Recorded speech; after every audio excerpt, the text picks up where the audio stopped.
is going on, people, and welcome to Video Game XD Reviews. I'm your host, Charles Reed. Once again, today we're taking a quick look at the Hyperkin Supaboy Black Gold Edition. Now, this is a product from Hyperkin. I do like Hyperkin. I always praise them right here on our channel, Video Game XD, because I just really like their products.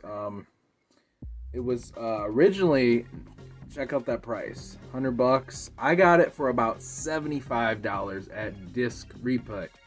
Disc Replay, my local Disc Replay by Flint. And a pretty good deal. On eBay, this goes for around 100, 120-ish. They do have different models though, but we're going to talk about that in a minute. But today we're looking at the black gold. So here's the box. I do like the color scheme they had going on for this. On the back here it says a portable pocket console for Super NES, Super Nintendo, / Super Famicom. Cartridges, you can switch between 4x3 and 16:9 aspect ratio by holding the brightness button for 3 seconds. The Supaboy Black Gold also includes an AV and 2 front loading ports that are compatible with original controllers for the Super Nintendo. Awesome. Okay, so you got a 4.3 inch screen, switch between 4x3 and 16:9 aspect ratio as we went over before. Rechargeable lithium or ion battery with 10 hours of battery life. Wow. Stereo sound with 3.5mm headphone jack. Hyperkin engineered perfect pin technology. So you're not going to get the old school pin, you're going to get perfect pin technology as they claim. Yeah. So, I mean, you can even use this with PAL games, you know, Japanese or imports and all that. So that's very cool. Dig the box. It doesn't have the edge to it for some reason. Most Hyperkin products have the little edge. For some reason mine doesn't. Is this a knockoff? No, I don't think so. Maybe the old boxes didn't have the edge to it. So let's open up the box here. Opens up like that. You get a little manual, which is nice. I dig it. And it also comes with, check this out you guys, a carrying pouch. Cool. So you can put that in there if you're traveling, you don't want it to get damaged. Very good. Hyperkin hooks you up. Now let's check out the hardware. I have a game in here, NHL 94 Classic. Even though I think 96 is better and 93, but 94, we'll talk about that in a different video. But bam, there it is, you guys. Very nice. Yeah, I got some fingerprints on there. I wish they would have came with a screen protector. Why? And you can't find screen protectors for this, sadly. So if you screw up that screen, you're kind of screwed. So I'm going to have to look into a custom screen protector for this, because I don't want this to get damaged. But yeah. There's the back. It comes with a strip. So it ain't gonna fall out of your hands. And trust me, you're gonna want one of these, because I had a Nintendo DS and I dropped it and the screen broke because I wasn't wearing one of these. These are important. People make fun of them. They're important, trust me. So, I mean, it does come with a rechargeable USB, micro USB cable, and it's decently long, so that is good. I would have preferred Type-C because I'm not a big fan of the micro USB cables. I just feel like they're flimsy and cheap and they get bent up a lot. But it is what it is. It is rechargeable. 10 hours of battery life. How can you complain? Feels good in the hands. It actually feels very bulky. This does not feel like a PlayStation Vita, PSP. This is big and bulky. It feels like you can chuck this at the wall and it would probably still work. So it's definitely got the old school feel. The buttons feel really thick, durable. Start and select actually feel just like a Super Nintendo controller. The buttons feel pretty identical to a Super Nintendo controller original. They're not concaved or whatever with these buttons, which I don't mind. I like the actual Famicom style buttons better, I think, anyways. And you got the D-pad, and it's a decent D-pad. It's not the best. It's definitely not identical to the original Super NES controller, but it's good for what this is. It doesn't feel super cheap, but the buttons don't feel super expensive either. It's kind of in the middle. Let's turn it on.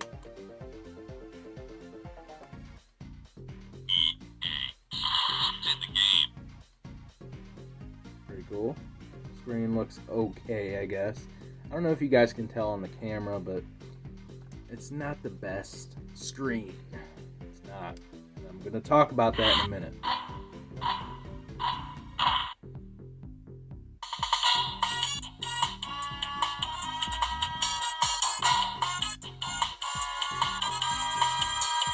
Pretty cool. Alright, so, I mean, you got a headphone jack. Great. You got to have a headphone jack with a portable device. Volume is very loud. I enjoy the audio on this. Brightness, 4x3. This button was actually broke when I bought this. Yeah, it was jammed in, but I fixed it. It doesn't have that issue anymore. I kind of went like that, and it got unstuck. It was stuck.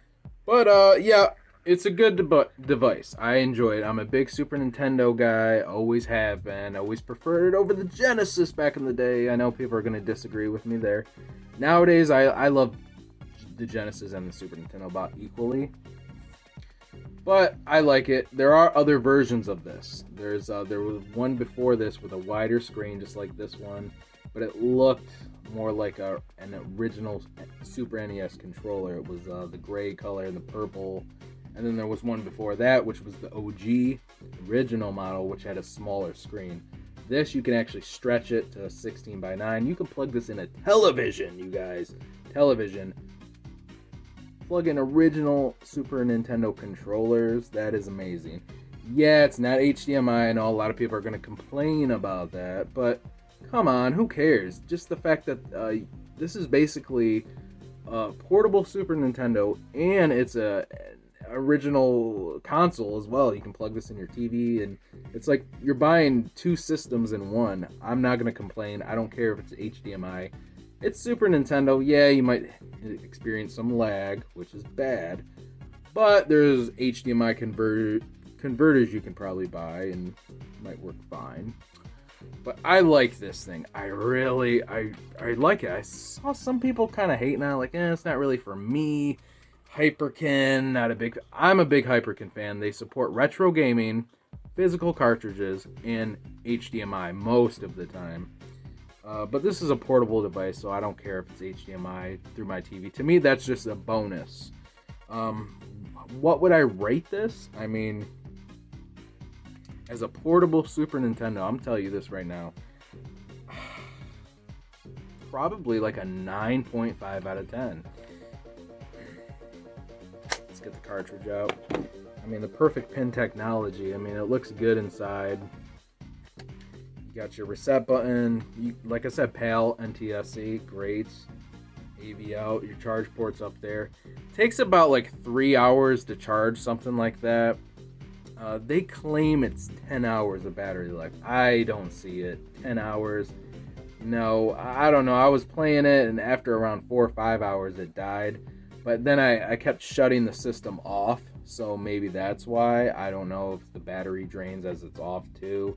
But I don't see 10 hours there. I don't know if that's just a lie, or I don't know. But maybe I have to play it more to see if it's actually 10 hours, because so far it's not. So what would I rate? I already rated it 9.5 out of 10. Let's talk about the positives and the negatives. Positives. You can plug this in your television. You can plug in original Super NES controllers. It's a portable Super Nintendo. Perfect pin technology. 10 hours battery life, supposedly. Price, I guess it's decent. $100 for a portable. For what you get, I guess the price is fair for what it is. I wish it was a little bit lower, but I'm gonna say this thing feels more expensive than actually what it is. It feels almost like this is a $200 gaming machine, in my opinion. Those are mainly the positives here. Impaled NTSC, so you can play imports on this. You can play multi-carts probably. Those are the main positives I see here. Negatives, I'm going to have to say, I don't think it's 10 hours battery life. I don't see this a 10-hour battery life.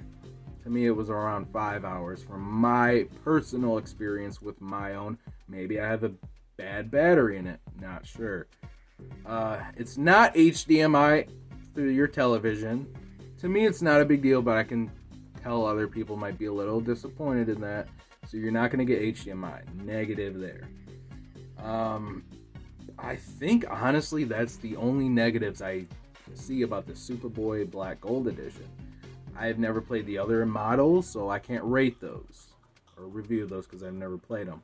We're reviewing the Black Gold tonight, and I like this thing. I really, really like it. Is it great? It's damn near great. It is damn near great. I don't know if it's because I'm a big Super Nintendo fanboy. I just really like it. Like, I popped in the cartridges. I had no issues with lag or slowdowns.